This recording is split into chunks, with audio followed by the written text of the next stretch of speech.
और आपको बेहद ही खास मेहमान से मिलवाने जा रही हूँ यहाँ की नगर पालिका अध्यक्ष डॉक्टर रविंद्र कौर मक्कर, जिन्हें हम प्यार से पूजा जी भी बोलते हैं।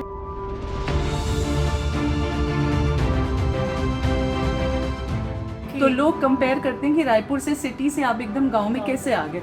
तो अगर आपका फैमिली आपको सपोर्ट करती है, आपका फैमिली बैकग्राउंड ओपन माइंडेड है, तो ये सब चीज़ें मायने नहीं रखती। कि आप पूजा मैम के नाम से बहुत मशहूर हैं तखतपुर में। और 3 मंथ्स का एक मैं कोर्स चलाती थी जिसमें लड़कियां आती थी।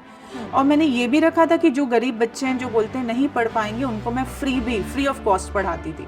थ्योरी अलग होती है, प्रैक्टिकल अलग होता है। अब आप जब जमीन पर उतरती हैं, लोगों को डील करती हैं, किस तरीके का चैलेंज आप फेस करती हैं? मुझे इतना पता है कि जब काम करने आप निकलते हैं छोटे मोटे, तो चैलेंजेस रहेंगे, नहीं तो उस काम में वर्क कैसे आपको क्या फील होगा कि ये काम अच्छा है। 12 साल पढ़ाती थी बच्चियों को, तो बच्चियों के एक रैपो था, मिलना जुलना ऐसे होता था। तो शुरू से ग्राउंडेड रहा, कभी हमने आपको ऐसे फील नहीं किया कि आई एम टू सुपीरियर। खासतौर पर विपक्ष के लोग वो आपको कभी कभी डमी भी कह देते हैं कि ये तो डमी अध्यक्ष हैं, इनके पीछे बाकी लोग चला रहे हैं। आप अपने आप को प्रूव करिए। जब आपका काम हो जाए, आपका काम बोलना चाहिए। किसी के बोलने से नहीं बोलने से कुछ फर्क नहीं होता। पिछले साल चुनाव हुए थे, दर्शकों को मैं बता दूं, नगर पालिका अध्यक्ष के पद के लिए, और अभी 1 साल पूजा जी के कार्यकाल को हुआ है। तो फिर आगे का क्या प्लान है? विधायक चुनाव लड़ने का कोई ऐसा, अगर पार्टी मौका दे तो क्यों नहीं? अगर मौका मिले तो क्यों नहीं। नमस्कार, जय जोहार। आप देख रहे हैं सीजी भास्कर और मैं हूं आपके साथ निधि भारद्वाज। इस वक्त मैं बिलासपुर जिले के तखतपुर में मौजूद हूं और आपको बेहद ही खास मेहमान से मिलवाने जा रही हूं यहाँ की नगर पालिका अध्यक्ष डॉक्टर रविंद्र कौर मक्कर, जिन्हें हम प्यार से पूजा जी भी बोलते हैं। बहुत बहुत स्वागत है मैम आपका हमारे चैनल सीजी भास्कर में। तखतपुर की खबरें कवर करने में निकली थी, देखा मैंने कि यहाँ पर काफ़ी समस्याएं हैं, हालांकि रहती हैं, लेकिन यहाँ की सड़क तो काफ़ी ज़्यादा पॉपुलर है, उस पर हम आएंगे। लेकिन आपकी जर्नी भी जब मुझे पता चली काफ़ी इंटरेस्टिंग है। यहाँ पर मैं दर्शकों को बताना चाहूँगी कि जो पूजा जी हैं वो एक राजनीतिक परिवार से ताल्लुकात रखती हैं। इनके जो ससुर जी रहे हैं जगजीत सिंह मक्कर, वो यहाँ के पूर्व विधायक रहे हैं। इनके जो हस्बैंड हैं, पति हैं आत्मजीत सिंह मक्कर, वो कांग्रेस प्रदेश सचिव हैं। अब आपकी कैसे राजनीति में एंट्री हुई, सबसे पहला सवाल आपसे यही रहेगा, क्योंकि परिवार तो राजनीति से जुड़ा रहा, लेकिन आप क्या करती थी इससे पहले और कैसे आपकी यहाँ पर एंट्री?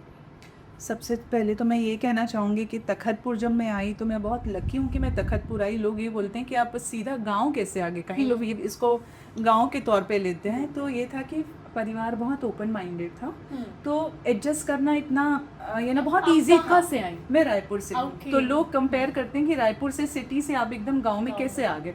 तो अगर आपका फैमिली आपको सपोर्ट करती है, आपका फैमिली बैकग्राउंड ओपन माइंडेड है, तो ये सब चीज़ें मायने नहीं रखती। मैंने अपनी सारी एजुकेशन यहीं आके कंप्लीट की। इनफैक्ट 3rd ईयर में शादी हो जाना, उसके बाद MA करना, PhD करना, यानी एक काइंड ऑफ रोलर कोस्टर वाली लाइफ थी, दैट डू विद एक्साइटमेंट। बहुत अच्छी लाइफ थी। अब उसके बाद ये हुआ कि मैंने 10-12 साल स्पोकन क्लासेस ली। तो पॉलिटिकल वे में मैं सामने नहीं थी, लेकिन ये जितना भी सिनेरियो हो रहा था वो मेरे सामने ही हो रहा था। जो भी चीज़ें घट रही थी वो मेरे सामने ही घट रही थी। तो it was not very hard for me. इसको लेने में, इसको अपनाने में कोई हार्ड नहीं लगा। हालांकि पॉलिटिक्स में आना लक और डेस्टिनी ने फेवर किया, but I am enjoying it. ठीक है, सेवा करने का एक बहुत अच्छा माध्यम है। पिछले साल चुनाव हुए थे, दर्शकों को मैं बता दूं, नगर पालिका अध्यक्ष के पद के लिए, और अभी 1 साल पूजा जी के कार्यकाल को हुआ है। पहले चुनाव पर आते हैं, क्योंकि उस वक्त एक बीजेपी की लहर थी, सत्ता में फिर से बीजेपी की वापसी हुई, और चुनाव जीतना आपके लिए किस तरीके से चैलेंजिंग रहा, और उस ड्यूरेशन में आपका बिगेस्ट सपोर्ट कौन था? इस जीत के पीछे का श्रेय आप सबसे पहले या क्रेडिट किसे देना चाहेंगे? सबसे बड़ा क्रेडिट तो मैं अपने पापा, मम्मी और अपने हस्बैंड को देना चाहूँगी, प्लस जनता को भी देना चाहूँगी कि उन्होंने पापा के किए हुए वर्क पर उन्होंने एक फेथ रखा, एक विश्वास रखा, जिसके बेसिस पे मेरी जीत हुई। पापा ने एक निस्वार्थ सेवा दी, जो उन्होंने 15-20 साल से जो राजनीति में जुड़े हैं, पद है नहीं है मायने नहीं रखता, लेकिन उन्होंने जो निस्वार्थ सेवा करी, सिर्फ तखतपुर की नहीं, आसपास जितने भी गांव हैं, जो पूरा तखतपुर विधानसभा है, जो उनको जानता होगा वो जानता होगा कि इन्होंने निस्वार्थ सेवा करी। उस सेवा के भाव में मैं आज इस पॉलिटिक्स में। नहीं, आप बिल्कुल सही कह रही है, क्योंकि इस इंटरव्यू को करने से पहले मैंने कुछ यहाँ के लोकलाइट से बात की, तो उन्होंने जो पूर्व विधायक रहे हैं उनकी काफ़ी तारीफ़ की, उनके कामों की भी तारीफ़ की, और साथ ही साथ मैं एक चीज़ मेंशन करना शुरुआत में भूल गई थी कि जो आपकी सासू माँ है वो भी 15 इयर्स, हाँ यस, नगर पालिका अध्यक्ष वो भी रही हैं, यानी कि उनकी लेगेसी को अब उनकी बहू आगे बढ़ा रही है। तो उनसे किस तरीके का मार्गदर्शन मिलता है? घरेलू कामकाज में तो सास देती ही है कि बेटा घर ऐसे चलाना है, लेकिन राजनीति में भी अब उनसे किस तरह की सीख मिलती है? 20 इयर्स से ये सब चीज़ें मेरे सामने हो रही थी, कुछ आइडिया था। हाँ, जैसे हम कैसे डील कर रहे हैं, वो घर आते थे, सामने बात होती थी, तो ये सब समझ रही थी, सुन रही थी। अब वो डायरेक्ट मेरे पास होता है, तो मेरे पास एक ये है कि मेरे पास 3 मुझे गाइड करने वाले घर में हैं। कोई प्रॉब्लम लगती है तो मैं उनसे पहले गाइड ले लेती हूँ, सोल्यूशन ले लेती हूँ, सोल्यूशन लेती हूँ, तो मेरे को एक काइंड ऑफ एक एक्सपीरियंस्ड माहौल मिल रहा है, हाँ, जिसका मुझे बहुत फ़ायदा मिलता है। प्लस जितने भी काम होने वाले हैं, पहले मेरी रात को पापा स्क्रूटनी लेते हैं, आज क्या आपने किया, क्या पॉजिटिव किया, क्या चीज़ें हो रही हैं, कैसे काम लाइन अप हो रहा है, तो मेरे लिए काइंड ऑफ दूसरे डे के लिए एक और मोटिवेशन तैयार रहता है कि नहीं मुझे करना है, अगर पापा ने किया है तो मुझे प्रूव करना है और अच्छे से करना है। नहीं मतलब ये चीज़ मुझे बहुत अच्छी लगी कि आप अपने परिवार को क्रेडिट दे रही हैं, बता रही कि कैसे उनसे सीखती हैं, लेकिन जो बाहर बैठे लोग हैं, खासतौर पर विपक्ष के लोग, वो आपको कभी कभी डमी भी कह देते हैं कि ये तो डमी अध्यक्ष हैं, इनके पीछे बाकी लोग चला रहे हैं। उन लोगों को क्या जवाब देंगी? नहीं, मैं जवाब नहीं देना चाहती। देखिए, आप अपने आप को प्रूव करिए, जब आपका काम हो जाए आपका काम बोलना चाहिए। किसी के बोलने से नहीं बोलने से कुछ फ़र्क नहीं होता। और मैं ये सोचती हूँ, अगर आपका ऑपोजिशन एक अच्छा ऑपोजिशन है, एक अच्छा ऑपोजिशन होना भी आपको बहुत वे में मोटिवेट करता है। आपको उससे इतनी मोटिवेशन मिलती है कि आपको बहुत अच्छा करना है और अच्छा करना है। ठीक है, मोटिवेशन तो आपको यहाँ भरपूर मिल रही होगी। तो पिछले 1 साल की बात करते हैं, ज़्यादा लंबा समय तो आपको हुआ नहीं है, क्या कुछ काम आपने किए हैं जो नहीं जानते, अगर आप उनको बताना चाहें? हम सबसे पहले तो मैं आती हूँ, अगर किसी व्यक्ति का देखा जाए तो उसकी पानी की समस्या, घर की समस्या, जो उनकी आवाज़ आ रहे हैं, वो हम सब आवाज़ दे रहे हैं उनको। जो समस्या जो मेरे पास जो मेरे को कांटेक्ट करते हैं, जैसे भी हो रही, मैं उसको कंप्लीट करके दे रही हूँ। मैं सब चीज़ों को लाइन अप करके उनको देते जा रही हूँ। यानी जो नहीं आ पा रहे हैं, जो डायरेक्ट हमको कांटेक्ट नहीं कर पा रहे हैं, जो नगर पालिका नहीं पहुंच पाते हैं, मैं अपने जो हमारे जितने भी जो स्टाफ है, मैं उनको नंबर दे के उनसे बोलती हूँ कांटेक्ट में रहो, उनका काम होना चाहिए। तो छोटी छोटी चीज़ों में ध्यान दे रहे हैं, यानी जैसे उनका आवास हो गया, सफाई की समस्या होगी। हालांकि सफाई में ये है कि अभी हमारे पास जितने भी स्वीपर्स या जो भी हैं वो कम है, हमारे स्टाफ कम है। हमने आगे मांग की है, वो आगे जैसे हमको मिल जाता है तो और जो चीज़ें हैं बहुत स्विफ्ट हो जाएंगी। हम अभी लगे हुए हैं उस पे लगे हुए हैं। मूलभूत सुविधाओं पर आपका भी फोकस ज़्यादा है, इससे समझ आ रहा है। सबसे बड़ी समस्या पर आते हैं, तखतपुर की जो सड़कें हैं, गड्ढे ज़्यादा, सड़क कम। हालांकि बहुत लोगों को ये नहीं पता कि ये हाईवे है और इसकी जिम्मेदारी केंद्र के ऊपर होती है, लेकिन क्या है, लोग जो है स्थानीय जनप्रतिनिधियों को इसका दोषी मानते हैं और आप पर ठिकरा फोड़ देते हैं। लेकिन फिर भी आप अपने एंड से क्या कोशिश कर रही हैं इस रोड को जल्दी से जल्दी ठीक करवा सके, बनवा सके? सबसे पहले तो मैं विधायक अंकल को, वो भी अपने प्रयास में लगे हुए हैं, ऐसी बात नहीं है। देखिए, जब ये NH की रोड है, जब NH की रोड्स होती हैं तो इसमें कोऑर्डिनेशन होता है, स्टेट और सेंटर कोऑर्डिनेट करता है।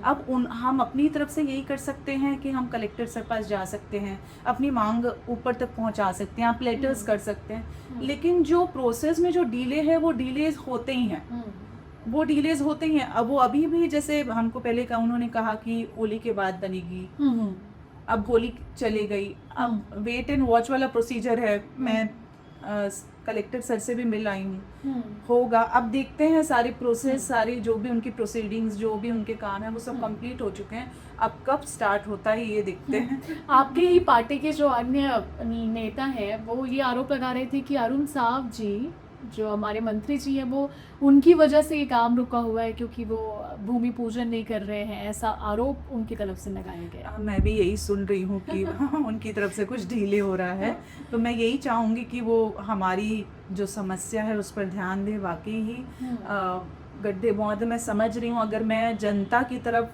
जनता एज ए जनता अगर मैं बात करूँ तो वाकई बहुत प्रॉब्लम है। इतनी धूल है, आप मेरे घर में ही देखिए, मेरा घर इतना पीछे है, लेकिन अगर आप सुबह साफ की और अगर आपने शाम को देखा तो फिर वही क्लियर है। तो समझिए लोग जिनका एकदम रोड पे घर है कितनी परेशानी है, आए दिन एक्सीडेंट्स होते रहते हैं। तो मैं उनकी तरफ से मैं चाहती हूँ कि जल्दी सड़क बने।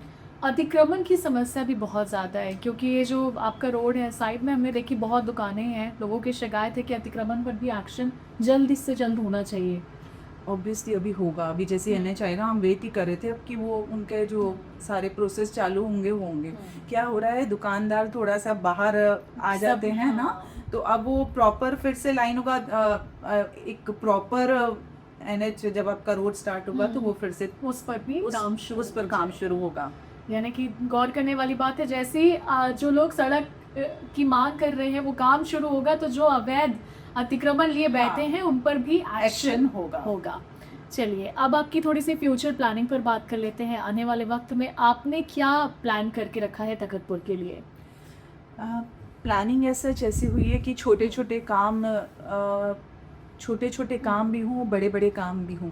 कई सारे काम पास हुए हैं, देखते हैं कब उनमें फंड्स आता है और हम स्टार्ट करते हैं। अभी एट प्रेजेंट हमारी चौपाटी चल रही है, चौपाटी का काम भी ठीक ठाक चल रहा है, और हमारी ब्लॉक रोड भी स्टार्ट है। हमारा दीवान तालाब का भी फंड अभी आया है, वो आ गया है, तो हम उस पर भी काम चालू करेंगे। मेरे ख्याल से हम हफ्ते भर या 10 दिन के अंदर टेंडर लग जाएगा। उसके बाद भी उसका एक प्रोसेस है, एक टाइम लिमिट है, उसके बाद हम स्टार्ट करेंगे। तो कुछ काम अभी होते रहेगा। मुझे लगता है 2-3 साल बाद एक अच्छा तखतपुर दिखने लगेगा। चलिए उम्मीद है आप जो जिस विजन पर काम कर रही हैं वो सक्सेसफुल हो।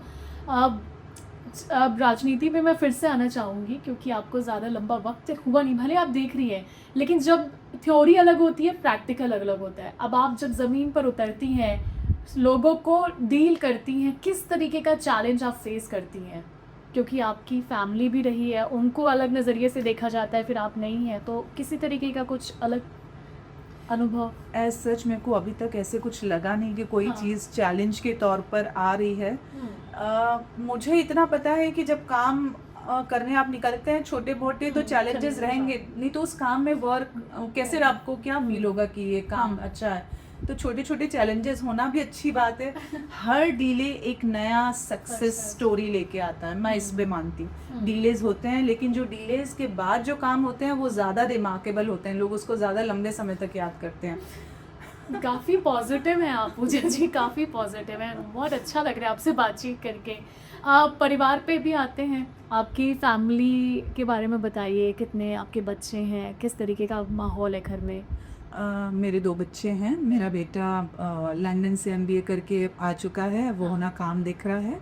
बेटी मेरी पोस्ट ग्रेजुएशन उसका चल ही रहा है, उसका एडमिनिस्ट्रेटिव एग्जाम्स की तैयारी कर रही है। हमारा जो फैमिली है बहुत ओपन माइंडेड है। पापा ने कभी बहू के जैसा ट्रीट ही नहीं किया। शायद यही चीज़ थी कि उनसे इतना कुछ सीखने को मिला। अभी भी जैसे मैं उनसे कई चीज़ें डिस्कस करती हूँ तो वो एज अ फादर फिगर मुझे हर चीज़ को एक्सप्लेन करते हैं कि नहीं ऐसे करो।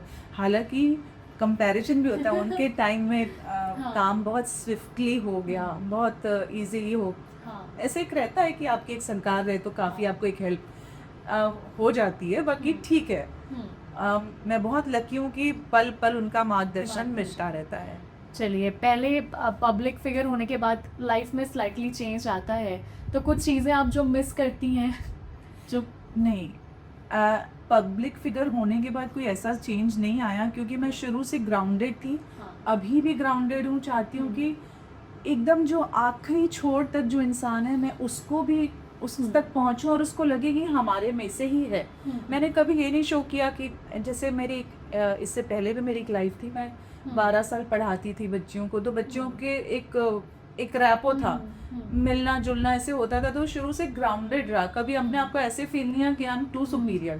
तो शायद वही एक रीज़न है कि बहुत इजीली लोगों से मिलजुल जाते हैं, और वो फैमिली का एक हमारा वो भी रहा, एक लेगेसी रही है हाँ। कि उन्होंने कभी, कोई भी आ रहा है, चाहे छोटा आ रहा है चाहे बड़ा आ रहा है, उसको कभी भी ये नहीं कहा कि आप छोटे हो आप बड़े हो। हाँ। सबसे मिलजुल कर एक हर किसी को सम्मान हाँ। देना, चाहे वो किसी भी वर्ग का हो, तो कभी ऐसा फील ही नहीं हुआ कि वो छोटा है या हम बड़े हैं, या एक हमारी पर्सनल या प्राइवेट लाइफ है, या अब एक और सुपीरियर लाइफ है, या मेरी अध्यक्ष की लाइफ है। हाँ। मैंने मम्मा को भी देखा 15 साल अध्यक्ष हैं, लेकिन कोई ऐसा उनमें कोई ऐसा प्राउड या कुछ हाँ, ऐसा नहीं attitude देखा, है। एटीट्यूड नहीं देखा कि मैं अध्यक्ष हूँ। हाँ। आप तब अध्यक्ष सफल हो जब आप लोगों का काम कर कर रहे हो। और मैं चाहती हूँ, अगर मैं अभी कर रही हूँ, मैं अगर दिन में 2 लोगों का भी मैं किसी का काम सॉल्व कर रही हूँ, तो ये मेरे को संतुष्टि देने वाला है कि एटलीस्ट मैंने 2 लोगों का आज मैंने काम किया है। चलिए, इसके बाद अच्छी नींद आती है। हाँ। दिन में वो काम हो जाए क्या? और मैं तो खास करके ऐसी इंसान हूँ, अगर मेरे से कुछ गलत होगा तो मैं रात को चैन की नींद सो भी ना पाऊँ, और जब अच्छा करती हूँ तो बहुत खुश होकर भी सोती हूँ। ऐसी नेताओं की ज़रूरत है हमें देश में। एक पढ़ी लिखी महिला हमारे सामने बैठी हैं, काफ़ी बातें भी बहुत अच्छी लग रही है मैम आपकी। महिलाओं की भागीदारी पर आप क्या कहेंगी, पॉलिटिक्स में स्पेशली कितना नज़र आता है आपको बिलासपुर जोन में? जब मैं पॉलिटिक्स में नहीं आई थी, मैं अपनी मम्मा को देखती थी पॉलिटिक्स में, तो मुझे लगता था कि सिनेरियो शायद विमेंस के लिए सेफ नहीं, लेकिन मेरी मम्मा तो ग्रेसफुली इतने अच्छे से वो सब चीज़ हैंडल कर रही है। तो अब मैं देख रही हूँ मेरे साथ कई सारे हमारे तखतपुर में ही जैसे कई सारे सब महिलाएं जीती हैं, भाजपा से भी बहुत सारी महिलाएं जीती हैं, और हमारे में भी कई सारी महिलाएं आगे आ रही हैं। तो मुझे लगता है कि बहुत पॉलिटिक्स में भी हम लोग महिलाएं बहुत कुछ कर सकती है, जैसे वो घर संवार सकती हैं तो पॉलिटिक्स में भी संवार सकती हैं। तो फिर आगे का क्या प्लान है? विधायक चुनाव लड़ने का कोई ऐसा, अगर पार्टी मौका दे तो क्यों नहीं? अगर मौका मिले तो क्यों नहीं, लेकिन अभी आगे की नहीं सोची। अभी यही है कि अपनी जिम्मेदारी निभाना है, अच्छे से इस चीज़ को कैरी करना है। बाकी तो जो लक में, जो भाग्य में लिखा है वो अपने आप आ जाएगा। जैसे मैंने अभी ही नहीं सोचा था कि मैं, लेकिन लक ले आया ना, अंदर से लक बाहर ले आया, तो वो सब उस पर छोड़ देते हैं, अपने कर्म करते चलते हैं। बहुत सही है। अब आखिरी सवाल पूछूंगी मैं आपसे, पॉलिटिक्स में आपका आइडियल कौन है? चाहे वो पक्ष से भी हो सकता है, विपक्ष से भी हो सकता है, एक ऐसा फिगर जिससे आप इंस्पायर होती हैं। आप सिर्फ छत्तीसगढ़ नहीं, बाहर का भी किसी चेहरा का नाम ले सकती हैं। मैं वैसे किसी का नाम नहीं लेना चाहूँगी। मैं सबसे पहले चाहूँगी मैं अपने घर में जो मेरे आइडल है, मेरे ससुर, मैं उनके जैसा बनूँ, जो उन्होंने निस्वार्थ सेवा की, और जो सही है वो सही है, उसके पीछे काम करना है। उन्होंने वही चीज़ में तो नाम कमाया, तो मैं वैसे ही चाहती हूँ, हर का काम हो, चाहे छोटा हो बड़ा हो, और काम हो। बहुत अच्छा, उन्हीं को आइडल माना है। आप चुनाव में जीत के पीछे मैं एक और वजह देख पाती हूँ कि आप पूजा मैम के नाम से बहुत मशहूर हैं तखतपुर में। आप इंग्लिश स्पोकन क्लासेस लेती थी और काफ़ी बच्चों को आपने फ्री में भी पढ़ाया है। क्या कहना चाहेंगे इस बारे में? जब पीएचडी हुई तो किसी कारणवश मैं जॉब नहीं कर पाई। इस चीज़ का मलाल था कि मैं जॉब नहीं कर पाई, बच्चे भी छोटे थे। तो मैंने ये सोचा कि मैं स्पोकन क्लासेस चालू कर लेती हूँ, जिससे मेरी भी फ्लुएंसी बनी रहे। उस यानी ये एक वो भी था कि मुझे सेवा करनी है, जन सेवा करनी है, पैसा कोई मायने नहीं रखता। तो मैंने एक मिनिमम एकदम नॉमिनल फ़ी रखी थी 300 रुपीज़, और 3 मंथ्स का एक मैं कोर्स चलाती थी जिसमें लड़कियां आती थी। और मैंने ये भी रखा था कि जो गरीब बच्चे हैं, जो बोलते हैं नहीं पढ़ पाएंगे, उनको मैं फ्री ऑफ कॉस्ट पढ़ाती थी। उसके बाद ये होता था, मैंने उनको एक ऑप्शन दिया था, क्योंकि मुझे पता है 3 मंथ्स में आप स्पोकन नहीं सीख सकते, फ्लुएंसी नहीं आती। तो मैंने उनको कहा आप 3 मंथ्स आओ, आपको उसके बाद लगता है आपको नहीं आया, आप आओ 1 साल 1.5 साल आप बैठो। बस फ़र्क ये होता था, जो नए बच्चे, जो नया बैच रहता था, वो फ्रंट बेंच में आ जाते थे, बाकी जो पुराने बच्चे थे जिनको कैरी ऑन करना, वो बैक बेंचर्स बन जाते थे। तो साथ साथ उनको पर्सनालिटी डेवलपमेंट की क्लासेस दी, स्पोकन सिखाया, फ्लुएंसी के लिए एक दिन आपकी स्पोकन क्लासेस होती थी। तो इस वजह से मैं अभी एक पूजा मैम बनी हूँ। पूजा मैम मैं बहुत साल से थी, तो बहुत अच्छा लगता है। मेरे सारी जितनी भी लड़कियां, जो स्टूडेंट्स जो मेरी रही हैं, वो आज तक मुझसे कनेक्टेड हैं। और कहीं ना कहीं जब चुनाव चल रहा था, एक और चीज़ आपसे शेयर करना चाहूँगी, उनका कॉल आता था, बच्चों की शादी हो चुकी है, कि मैम हमने फैमिली में कह दिया वो आप ही को वोट देंगी।